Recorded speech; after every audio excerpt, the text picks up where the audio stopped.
నంద్యాల జిల్లా ఉన్నతాధికారుల సూచనల మేరకు జూపాడు బంగ్లా మండలంలోని వైఎస్ ఫంక్షన్ హాల్ నందు నందికొట్కూరు రూరల్ సిఐ సుబ్రహ్మణ్యం, జూపాడు బంగ్లా ఎస్ఐ లక్ష్మీనారాయణ ఆధ్వర్యంలో మహిళలపై జరిగే అఘాయిత్యాల గురించి, శక్తి యాప్ గురించి స్త్రీలకు అవగాహన కల్పించారు. స్త్రీలకు ఏమైనా ఇబ్బందులు కలిగించినట్లయితే టోల్ ఫ్రీ నెంబర్ 112 గాని లేదా 181-1930-1098 కాల్ చేసి తక్షణమే నీ వద్దకు వచ్చి సమస్య పరిష్కరించే విధంగా చూస్తామని వారు తెలియజేశారు. ఈ కార్యక్రమంలో డిటి నాగన్న, ఏపీఎం అమ్మమ్మ, ఏఎస్ఐ సంజీవుడు, సిపిఐ రాష్ట్ర కార్యవర్గ సభ్యుడు రమేష్ స్త్రీలు పాల్గొన్నారు. పత్రికా విలేకరులకు, అదే విధంగా మన మహిళా పోలీసులకు, మన జూపాడు బంగ్లా మండలం నుంచి వచ్చినటువంటి మహిళా శక్తులకు అందరికీ కూడా నా యొక్క నమస్కారం తెలియజేస్తున్నాను. ఈ రోజు మన గవర్నమెంట్ ప్రత్యేకంగా మహిళల కోసము శక్తి యాప్ అనేది నిర్వహించడం జరిగింది. ఆ శక్తి యాప్ అనేది దాని గురించి ప్రతి ఒక్కరు కూడా మహిళలు తన యొక్క ఆండ్రాయిడ్ మొబైల్లో ప్లే స్టోర్ లో అందరికీ కూడా అవైలబుల్ లో ఉంటుంది. ఈ ప్లే స్టోర్ లోకి పోయి ఈ శక్తి యాప్ అనే యాప్ ను డౌన్లోడ్ చేసుకోవాల్సిందిగా ఈ సందర్భంగా మీకు అందరికీ కూడా తెలియజేస్తున్నాను. ఈ శక్తి యాప్ లో దర్యాప్తు ఒక 10 రకాల సేవలు మనకు అందుబాటులో ఉన్నాయి. 10 రకాల సేవలను కూడా మీరు సద్వినియోగం చేసుకోవాల్సిందిగా ఈ సందర్భంగా తెలియజేస్తున్నాను.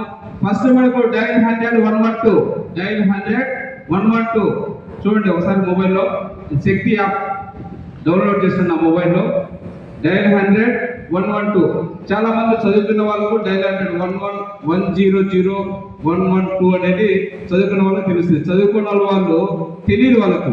ఈ యాప్ మీ మొబైల్లో ఉంటే జస్ట్ ఒక 3 టైమ్స్ అట్లా షేక్ చేస్తే సరిపోతుంది అంతే. మొబైల్లో మీ యాప్ ఉండి మొబైల్ను ఒక 3-4 టైమ్స్ అట్లా షేక్ చేస్తే ఆటోమేటిక్గా కాల్ అనేది ఎవరికి పోతుంది? విజయవాడ కంట్రోల్ రూమ్కి వెళ్ళిపోతుంది. అక్కడ నుంచి మన నంద్యాల కంట్రోల్ రూమ్, అక్కడి నుంచి కన్సర్న్ పోలీస్ స్టేషన్కి వెళ్ళిపోతుంది.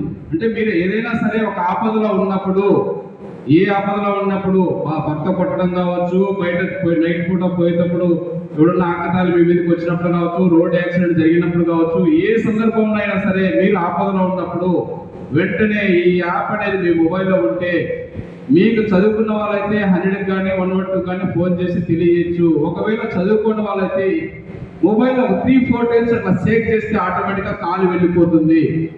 అది మొదటి సేవ. రెండోది వచ్చేసి ఇక్కడ కంప్లైంట్ కూడా రేజ్ చేయొచ్చు. అంటే ఫోన్ చేయాల్సిన అవసరం లేదు.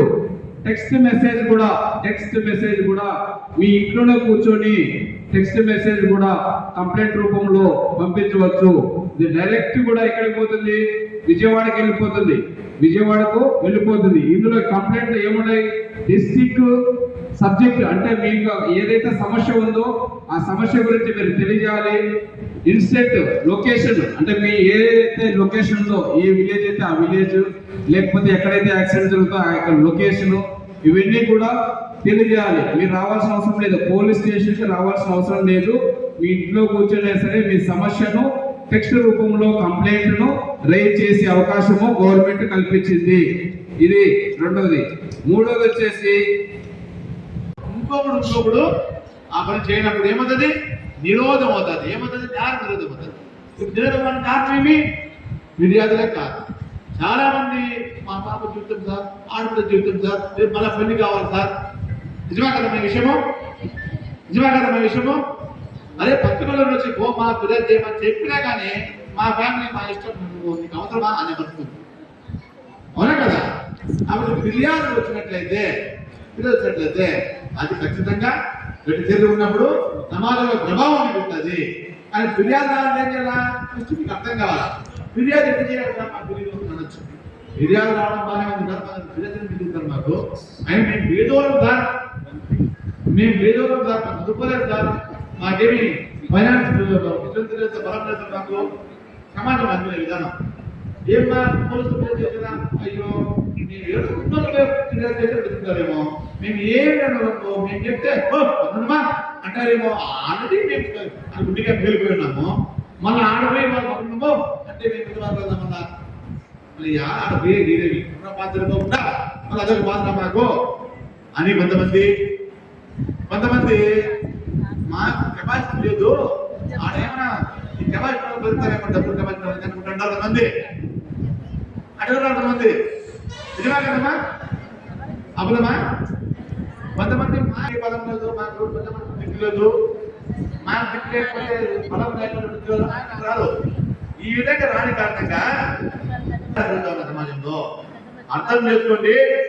మీరు స్నేహితులకు రావాల్సిందా ఇందాక మా ఎస్ఐ గారు చెప్పినట్లు శక్తి యాప్ ఉంటే యాప్ ద్వారా కాల్ చేయాల్సిన అవసరం లేకుండా కానీ సమస్య ఉన్నప్పుడు సమస్య ధ్యానం చేసినప్పుడు మీరు ఫోన్ని ఇట్లా అంటే కూడా ఫోన్ మాకు చేస్తుంది.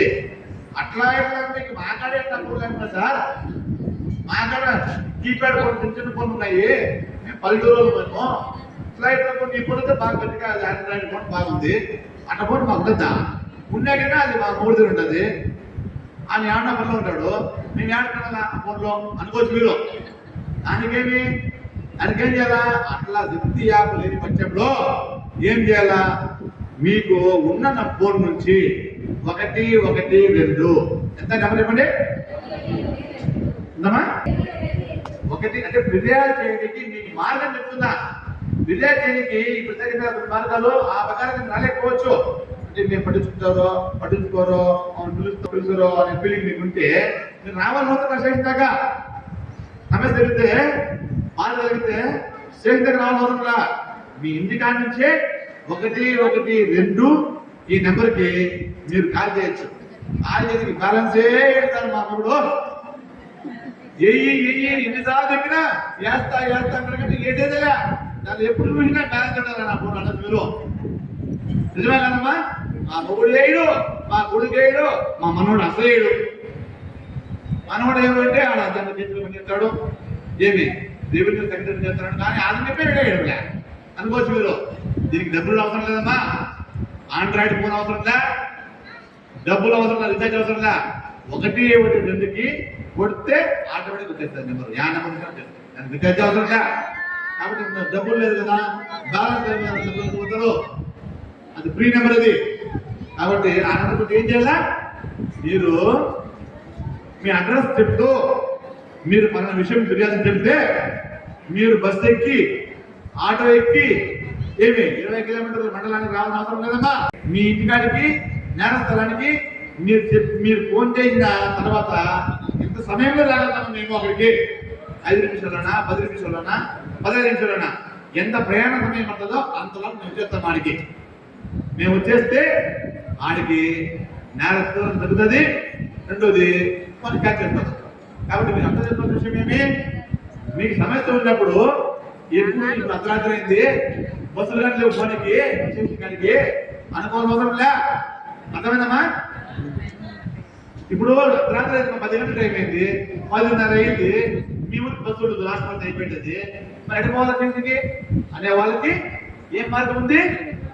ఒకటి యాప్లో కాల్ చేస్తేనేమో మీ లొకేషన్ నాకు వచ్చేస్తుంది, రెండవది మీరు 112 కాల్ చేస్తేనేమో ఆ నెంబర్ నుంచి అడ్రస్ గా మాకు ట్రాన్స్ఫర్ అవుతుంది, మేము వచ్చేస్తాం. అంటే ఫిర్యాదు చేయడానికి మీరు ముందుకు వస్తే ఏమి ఈ నేరాలన్నీ మెజారిటీ ఎక్కువ భాగం తగ్గిపోతుంది. అసలు ఫిర్యాదు చేయడానికి అవగాహన ఉండాలా, 112కి ఎట్లా చేయాలా, శక్తి యాప్ ఎట్లా చేయాలా అవగాహన మీకు ఉంటే, మీకు ఆ జ్ఞానం ఉంటే, ఒకవేళ ఇప్పుడు వచ్చినారు కదా ఈ గ్రామంలో అందరూ చేరా రాదు, కొద్దిమంది వీళ్ళు చెప్తారు ఏమన్నా పోయి మీటింగ్కి ఏం జరిగిందా ఏం చెప్తారు మీకు అంటే మీరే చెప్తారు కూర్చొని ఏం లేదంట, ఏమన్నా జరిగితే 1 అంట అంటే వాళ్ళకైనా మనకు చెబుతుంది. ఇదినా కదమ్మా మన భాషలో మన యాసలో ఎందుకంటే ఇదే కదా, ఇదే కదా మన యాస, మన ఊరు భాష. మన భాష కాదు మన ఇది, మన ఊరు భాష ఇది. మన మన వేరే భాష ఉంటుంది. ఏంటి వాళ్ళ అటనండి నేనేమన్నా మన భాష అంట. కాబట్టి మన భాషలో మీరు వచ్చిన వాళ్ళు మీకు అవసరం లేకపోవచ్చు, సమస్య రాకపోవచ్చు, సంతోషమే. కానీ మీరు పోయి ఇంకా డిస్కషన్ పెట్టినప్పుడు ఎవరికి అవసరం వస్తే వాళ్ళు ఫస్ట్ ఫిర్యాదు చేసే విధానంలోనే ఫిర్యాదు చేసే విషయం మీదనే సగం జ్ఞాపకం తగ్గిపోతుంది. ఒకసారి ఫిర్యాదు అయ్యి ఎఫ్ఐఆర్ అయ్యి జైలుకి పోయి రోడ్డు అయితే ఆ ఎఫెక్ట్ ఆ ఊరికి బాగుతుంది, అవసరమైతే మండలానికే బాగుతుంది. నిజమే కదా? బాగుదమ్మా, మండలం అంతా బాగుతుంది. వాళ్ళు గమనుంటారు. మనము ఒకటి పోలీసులు వచ్చి ఊర్లోకి వచ్చి ఎక్కువ అన్నీ అక్కడ ఓయప్ప ఏం చెప్పిన ఎస్ఐ వచ్చి వాడిని మొత్తం బట్టలు చించి కొట్టి లాగి